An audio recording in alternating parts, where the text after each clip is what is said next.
I hate late reviews, but this is going to be quick as hell so we can go over to the current status because currently tomorrow is Smackdown.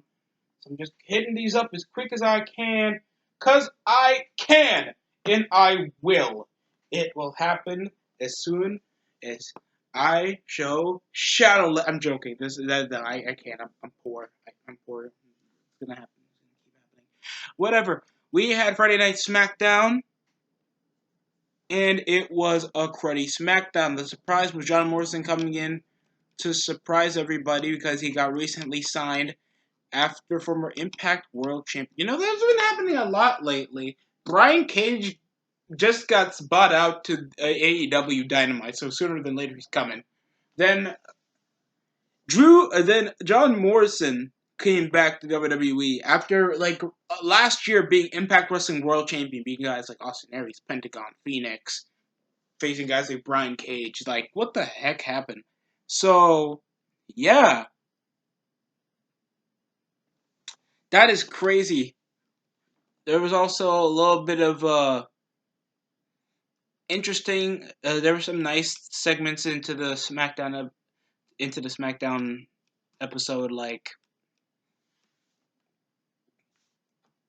uh, not that much actually. Drew Gulak brought to Otis, and they were trying to sell the fact, and I sort of like this because I like like comedic romances in pro wrestling. I think it just cools down every other hype up thing that happens.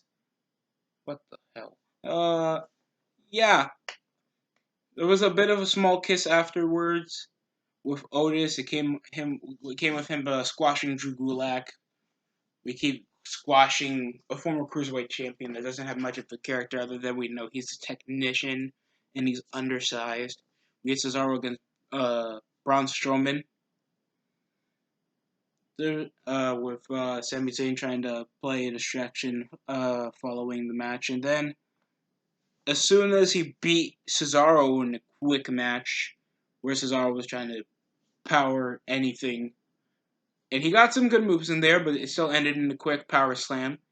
Kinshasa out of nowhere, straight to Strowman.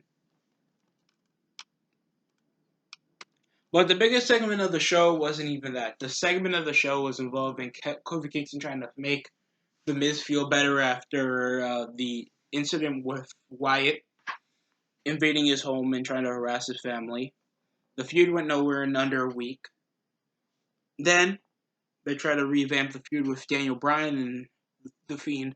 So as soon as that happened, Kofi Kingston just got just got his pancakes tossed out, and it went into a match that ended with a roll up victory. There was a drop kick and multiple kick. It was just a basic match against guys we seen wrestle each other for a long ass time. So them doing it in the first place, pointless. Still though, the match ended in a basic scuffle to just get John Morrison back on TV, even though he did something cooler the next week. So yeah, close match. They had a better match the next week, but still, uh, why just turn him heel immediately? I understand heel Miz is the best Miz. You're right about that, but this is like the most awkward segment. Even though 2019 he was kind of babyface the entire year. After tagging with Shane McMahon, he was trying to build this babyface persona, even though he still had the cockiness and movie star character in him, so it made no sense. We had Elias perform on the Memphis crowd. It was fun. It wasn't as fun as the next week's segment where he performed, made fun of Corbin, Shane McMahon's haircut, made fun of Bailey's haircut, even and get rid of Brock Lesnar. Just roasting everybody, but you know how well Elias is. He'll make a performance, but nobody's gonna remember, even though it's the best part of the show. We had Dash Wilder against Jody G that ended with an ankle lock. Then, as soon as the revival came beating him up, Sheamus returned back with wildest poise, bringing back his old hairstyle he had a couple of years back. Then he bro kicked Shorty G, so he's a heel. Interesting. Shocker. It wasn't that surprising. It's nice to see Sheamus back with his old look. Brings back a lot of good memories. A few good memories, actually. But still, nice to see him still know that old look. And he's heel.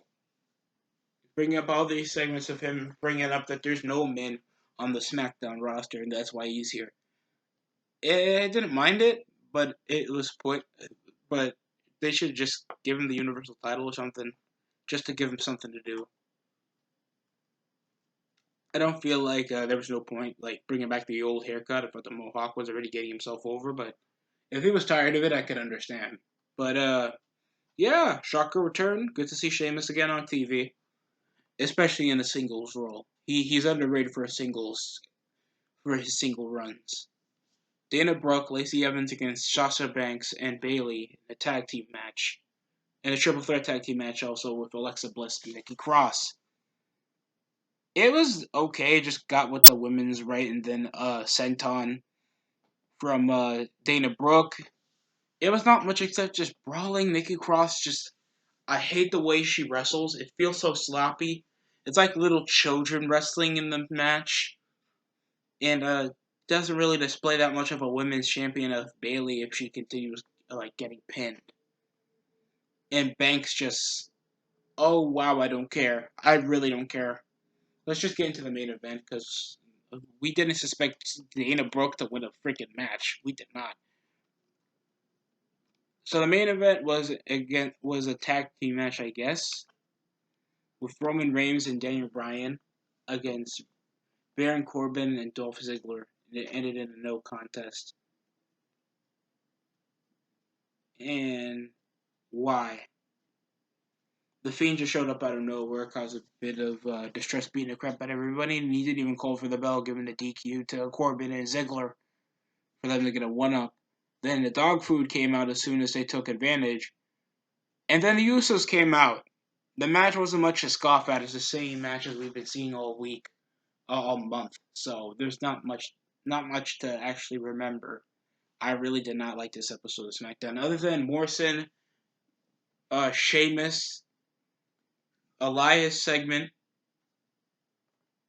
and a bit of the Miz's promo he had backstage with Kofi. I really don't care. It has nothing much to build up to. The Intercontinental titles is as irrelevant as can be. We forget the New Day are still SmackDown Tag Team Champions. What are they gonna do? Like feud with the?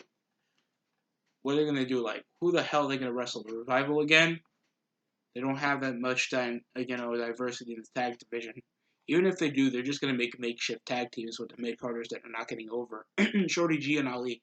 So yeah, that was a SmackDown review. I know, underwhelming as it is, it gets a 5 out of 10.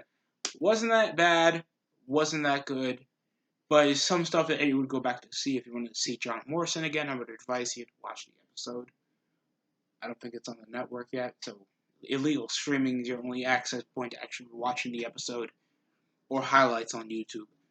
Anything else? That's it from the DST show. It's a bit of a short review. I know it's pretty late. Still, though, I wanted to get this out of my chest because I feel a bit incomplete. Thanks for watching.